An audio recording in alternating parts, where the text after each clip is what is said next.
Episode 433 एक महावीर योद्धा। ये स्टोरी मेरे चैनल एडिशन पर अपलोड किए गया है। चलिए शुरू करते हैं अगला एपिसोड। जल्दी चाहिए तो सब्सक्राइब करो मेरे चैनल एडिशन को।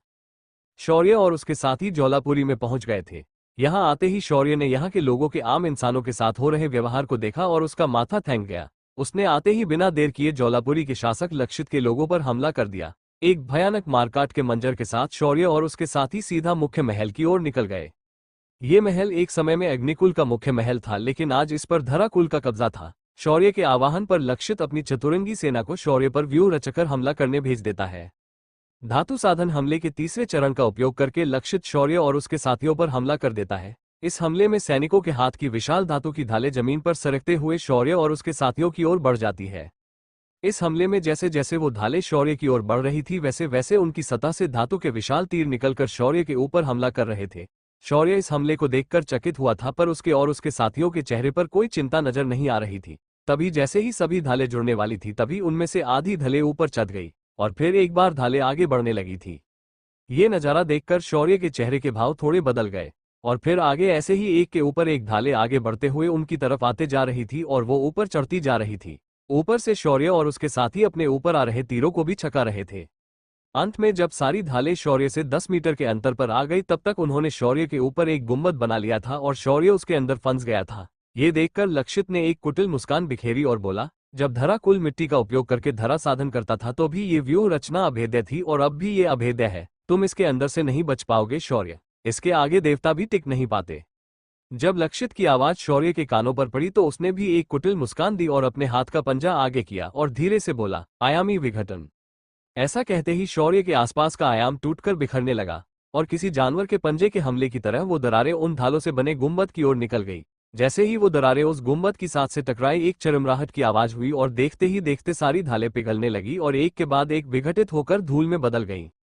पर शौर्य का हमला यही नहीं रुका और जो सैनिक इन ढालों को नियंत्रित कर रहे थे वो भी इसके चपेट में आ गए और वो भी कणों में बिखर कर मारे गए।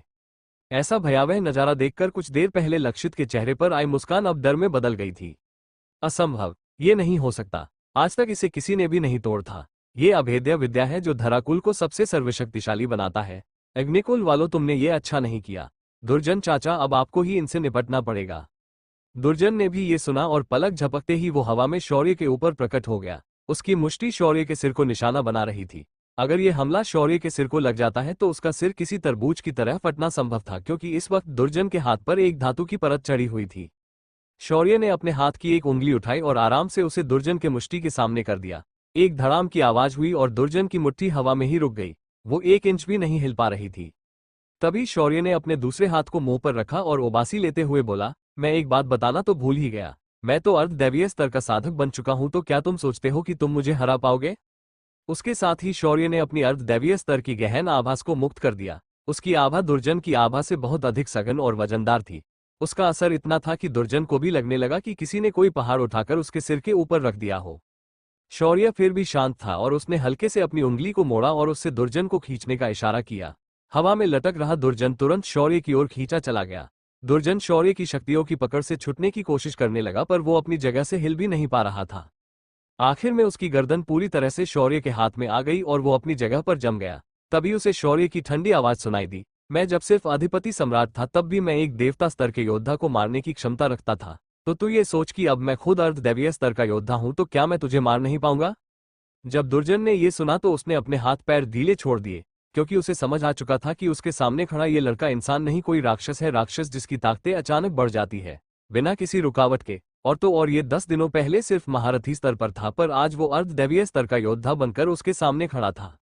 इसी बात को समझते ही दुर्जन ने अपनी जीने की उम्मीद छोड़ दी और उसकी आंखें निष्प्राण हो गई। शौर्य को भी उसकी भावना समझ आई, पर उसने इसे नहीं मारा क्योंकि अभी दुर्जन के मरने का समय नहीं हुआ था।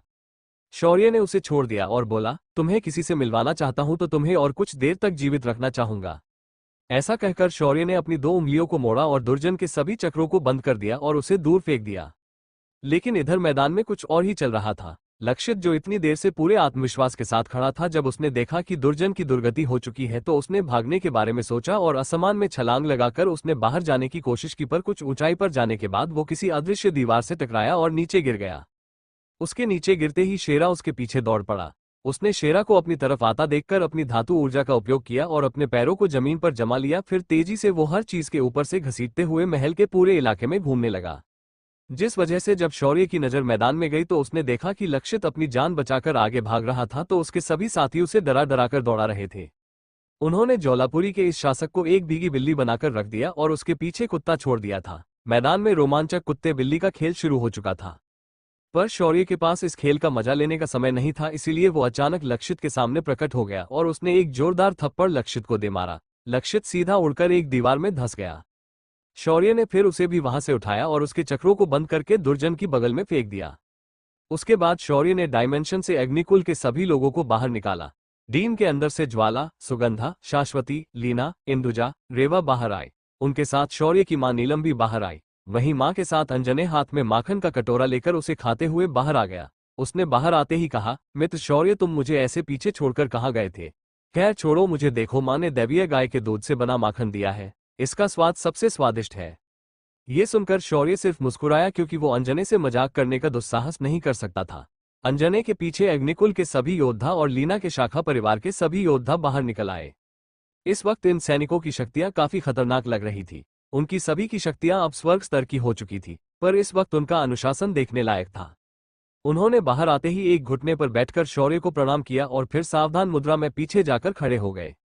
शौर्य ने फिर दुर्जन की ओर इशारा करते हुए कहा, पर दादी, मुझे लगता है आपको इस बच्चे से मिलना चाहिए। इसका नाम दुर्जन है। दुर्जन का नाम सुनकर सुगंधा की आंखें सिकुड़ गई और उसने दुर्जन को घूरकर देखा और गहरी आवाज में बोली, दुर्जन, तो तुम भी अपने दादा के कदमों पर चल पड़े हो? क्या तुम्हें इतनी घृणा थी अग्निकुल कम से, जो तुमने अपने ही सगे भाई बहनों को मार डाला बस इसीलिए क्योंकि उनके खून में अग्नि तत्व था और तुम्हारे खून में धरती का तत्व था? ये सुनकर दुर्जन को पहले तो कुछ समझ नहीं आया, पर उसने सुगंधा के बोलने का लहजा सुना तो अचानक उसकी धड़कनें चुक गई और उसके मुंह से आवाज आई, ब बड़ी दादी, आप जीवित है? ये कैसे हो सकता है? मुझे लगा ये बस एक महज अफवाह है, पर आप इतनी जवान कैसे हो सकती है? दुर्जन ने हैरानी के साथ कई सारे सवाल सुगंधा को ही कर डाले। इस पर सुगंधा ने गहरी आवाज में कहा, मैं जीवित हूं, ये मेरे गुरु की कृपा थी, पर तुम लोग जीवित नहीं रहोगे, ये शौर्य की कृपा होगी। तुमने आज तक जो अन्याय अत्याचार किए हैं, इसका दंड तुम्हें खुद भैर देंगे, अग्निकुल का शौर्य नहीं। ऐसा कहकर सुगंधा शौर्य की ओर मुड़ गई और गहरी आवाज में बोली, इसका उचित न्याय करो। अगर ये दोषी है तो उसे सजा दो और अगर ये निर्दोष है तो इसे मुक्त कर दो। शौर्य ने हाँ में अपना सिर हिलाया और अपना राजदंड बाहर निकाला। उसके साथ ही एक प्रचंड दमनकारी भैरव आभा हर तरफ फैल गई। शौर्य के राजदंड से एक रोशनी की किरण निकली और उसने दुर्जन को घेर लिया। अगले ही पल दुर्जन के सिर के ऊपर उसने किए पाप और पुण्य चित्र रूप में दिखाई देने लगे। जब रोशनी हटी तो स्पष्ट लाल अक्षरों में वहां उसके सिर पर कुछ लिख नजर आ रहा था, मृत्युदंड। उसके नीचे दुर्जन द्वारा की गई निर्दोषों की हत्या और अमानुष अत्याचार की एक पूरी लिस्ट थी। शौर्य का चेहरा काला पड़ गया और उसने दांत पीसते हुए कहा, दुर्जन, तुम सच में एक दुर्जन हो। तुम्हें जीने का कोई अधिकार नहीं है। इसके साथ ही राजदंड से एक और शक्तिशाली किरण निकली और उसने दुर्जन के शरीर को कण कण में तोड़ दिया। देखते ही देखते भयानक चीखों के साथ अनंत में विलीन हो गया। जब तक शौर्य दुर्जन का फैसला कर रहा था, तब तक उसके सैनिकों ने महल के अंदर जाकर लक्षित के परिवार के लोगों को बाहर लाया। शौर्य ने उन पर एक नजर डाली और उनकी ओर बढ़ने लगा। शौर्य को अपने बेटों, बहू और पत्नियों की तरफ ऐसे जाते हुए देखकर लक्षित तिलमिला उठा और बोला, रुक जाओ शौर्य, ऐसा मत करो। वो लोग निर्दोष है, तुम उन्हें छू नहीं सकते। उन्होंने तुम्हारा कुछ नहीं बिगाड़ा है। ये सुनकर शौर्य को जोरदार हंसी आई और शौर्य ने खींचते हुए कहा, क्यों भाई, जब तुमने अग्निकुल के औरतों बच्चों को मार डाला तब तुम्हारे मन में या तुम्हारे बुजुर्गों के मन में ये विचार नहीं आया कि ये बच्चे हैं, ये मासूम औरतें हैं, इनका कुल के इस झगड़े में कोई दोष नहीं है? पर तुमने और तुम्हारे कुल ने ऐसा नहीं सोचा था। ये सुनकर लक्षित के परिवार की औरतें और बच्चे शौर्य को डर से देखने लगे। उनकी नजरों को भांपकर शौर्य हल्के से मुस्कुराया और बोला, घबराओ मत, मैं तुम्हारे धरा कुल की तरह पिट में खंजर मारने वाले लोगों में से नहीं हूँ। मैं तुम्हें कुछ नहीं करूंगा। तुम लोग यहाँ से चुपचाप बाहर चले जाओ, तुम्हें कोई नहीं रोकेगा। पर आज के बाद ज्वालापुरी में धराकुल का कोई भी सदस्य मुझे दिखना नहीं चाहिए। ऐसा कहकर शौर्य ने उन्हें जाने का इशारा किया। औरतें और बच्चे तुरंत वहां से चले गए। उनके पीछे कुछ मर्द भी थे जो उनके पीछे छुपकर जाना चाहते थे। तभी शौर्य ने एक गहरी आवाज में कहा, मर्दों को बाहर जाने की अनुमति नहीं है, उन्हें मेरा एक काम करना है। मैंने यहाँ कदम रखते ही एक विधवा को वचन दिया था कि जिस तरह से धरा कुल के सिपाहियों ने उसे प्रवेश द्वार पर रोककर उसके कपड़े उतारकर जांच करने की कोशिश की, उसी तरह धरा कुल के लोग भी कपड़े उतारकर ज्वालापुरी के चक्कर लगाएंगे और पूरी ज्वालापुरी ये तमाशा अपनी आंखों से दिखेंगी। शौर्य का आदेश मिलते ही समर ने अपनी तलवार निकाली और सभी मर्दों के कपड़ों को उसने काटकर उन्हें पूरी तरह निर्वस्त्र कर दिया और कुछ योद्धाओं के साथ उन्हें शहर में घुमाने ले जाने के आदेश दिए। वहां खड़ी लड़कियों ने अपनी आंखें बंद कर ली। तभी शौर्य ने दो जोड़ी तीखी आंखों को देखा। ये आंखें किसी और की नहीं, लक्षित के बड़े बेटे की थी। वो शौर्य को बदले की भावना से देख रहा था, पर इस वक्त वो स्क्वाड में नहीं था जहां वो शौर्य से लड़ सके। शौर्य ने अपनी आंखों से दल प्रमुख को इशारा किया और उस पर नजर रखने के लिए कहा। धरा कुल के लक्षित सहित बाकी मर्दों को लेकर अग्निकुल के योद्धा शहर में घुमाने लेकर गए। पूरे शहर में हर कोई धरा कुल के लोगों को देखता और थूम कर आगे निकल जाता। कुछ लोगों ने तो अपने घर से सड़े गले फल, सब्जियां और यहां तक कि अंडों को भी इन पर फेंका और उन्हें श्राप भी दिया। धरा कुल के लोग इसे सिर्फ सिर झुकाकर सुन सकते थे, मगर उन्होंने उसके खिलाफ बोलने की जरा भी हिम्मत नहीं दिखाई। आज शौर्य ने यूनुस सार्वजनिक अपमान किया था। कुछ हिम्मत वाले लोगों ने आगे आकर उन्हें रोका और धरा कुल के लोगों के गालों पर थप्पड़ भी कर दिए। तभी भीड़ से सफेद सदी पहने एक औरत बाहर आई और वो लक्षित के बड़े बेटे अहिल के सामने खड़ी हो गई। उसने अपने हाथ में पकड़े खंजर को उठाया और किसी को कुछ समझ आए उससे पहले ही उसे अहिल के सीने में घोंप दिया। एक दर्दनाक चिंक के साथ अहिल जमीन पर गिर गया। तभी उस औरत ने ठंडी आवाज में कहा, तुमने सिर्फ मेरे शरीर को पाने के लिए मेरे पति और उसके परिवार को पहले बर्बाद किया और फिर मेरे पति की निर्मम हत्या भी कर दी, और फिर भी तुम्हारा मन नहीं भरा तो तुमने मुझे जानबूझकर सार्वजनिक तौर पर मेरे कपड़े उतारने के लिए मजबूर किया। तुम्हारे इस दुष्कृत्य की यही सजा है। ये वही विधवा थी जिसे आज प्रवेश द्वार पर रोक गया था। अहिल को खत्म करने के बाद वो मूड गई और वहां से चुपचाप चली गई। लक्षित इस मामले में कुछ भावना कर सकता था। उसने चुपचाप उस अपमान को सहन किया और वापस महल में शौर्य के सामने आ गया। शौर्य ने फिर अपनी तिरछी मुस्कान के साथ कहा, अब आप सभी लोग अपना अच्छा खासा अंग प्रदर्शन करके वापस आ गए हो तो अब तुम्हें यहां से चले जाना चाहिए।